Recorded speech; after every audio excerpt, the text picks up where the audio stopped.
Hey guys, answering a YouTube question. So, clients provide so poor information. So, let me just read the email, we'll get into it. Hi, Stefan. My name is Abed. I won't say his last name. I took your course, The Complete Freelancer, and I learned a lot from it. Thank you. Glad you liked it. And yes, I'm shamelessly self promoting to a certain extent. Let me continue. I have an issue I want you to help me with, please. My problem is that the clients provide me with so poor information, documentation, media, and details, and I found myself doing their job of creating content and information about their business that slow down my workflow extremely. What is your advice for me to avoid this situation with my clients? Thank you in advance. So, this comes down to your initial proposal and contract that you do provide. And one of the things that you have to do is you have to specify what it is you expect from them. It's something I went over, I believe, in the freelance course.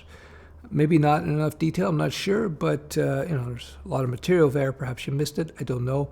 Anyway, you have it here right now. So in your initial proposal, I provide the template. There is a section in terms of what the client should rather provide to you, and that should be specified in terms of information and so forth. And in the contract, of course, you have to have that specified there as well. And as I mentioned in the course, it should be clear in the contract that the deadlines that you set for the deal, in terms of when you're going to deliver the first draft, second draft, and final, is dependent on what they do on their end in terms of delivering material to you. A copy about their business, photographs you may need, maybe video, who knows. So basically, short answer, have this specified in a contract, but they do need to provide this information because you can't do it otherwise. And when you are doing the contract, and when you finally do receive some information from them, you have to date all this through email so that there is a digital trail in terms of when what was sent to you at what time. And you have to provide gentle reminders along the way. So step one, make sure in your contract and proposals, it's indicated what is expected from them. For example, you could say, we're going to have a page on your products, your basic product outlines. So what we're going to need is description of each product. We're going to need photos for each product, any videos for each product. That's just an example. And you say, after the first draft, where you can just use placeholder images in Laura Ipsum text, you say, specify this in the contract. After first draft, we will need the material from you, otherwise, so that we can complete the contract. And what you have to do is you have to send them gentle reminders every so often, once a week.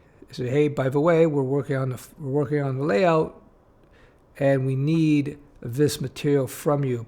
Can you please provide it at your earliest convenience? Otherwise, the project will not be able to hit deadline. We will be delayed. Again, the important thing is, number one, you have it specified in the contract, what you expect from them in terms of content. And number two, you have to send them gentle email reminders that are dated and CC'd to the right individuals. Have copies yourself. Weekly, once a week. Hey, by the way, at your leisure, blah, blah, blah, please send us this material. And by doing this, you basically hand the responsibility off to them. So again, very important that this is specified in the contract, what is expected of the client. Number two, make sure you keep a digital trail so they can't come back at you and say, hey, you said you were going to deliver this in 60 days. It's already 90 days. Why haven't we gotten this? And then you could send them email records. Say, listen, I asked for this content a month ago. I still haven't gotten it. It's hard for me to complete the project without the content. Here are the emails. As I specified in the freelance course, this is not unusual. As they say in the expression in North America, this is par for the course, meaning having delays in terms of clients delivering the content that they're supposed to deliver to you so that you can complete the job at hand is very, very, very common. So besides the steps that I just outlined in terms of protecting yourself and making sure everybody knows what it is they have to do, another thing that I suggest in the video is that you work on having at least a few clients revolving or in your workflow, because you're going to have periods of time where client A is not delivering the material you need, so you're just sitting there spinning your thumbs wondering, when am I going to be able to work?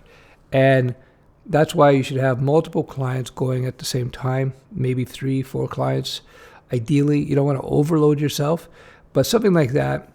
And this way, if client A is slacking, not doing what they're supposed to do, you can work on client B and maybe client C. Now, this is a juggling of responsibility, so make sure you time everything in your bids and in your contract to account for having multiple clients going at the same time. But it's almost inevitable that clients are not going to deliver what you need when you need it.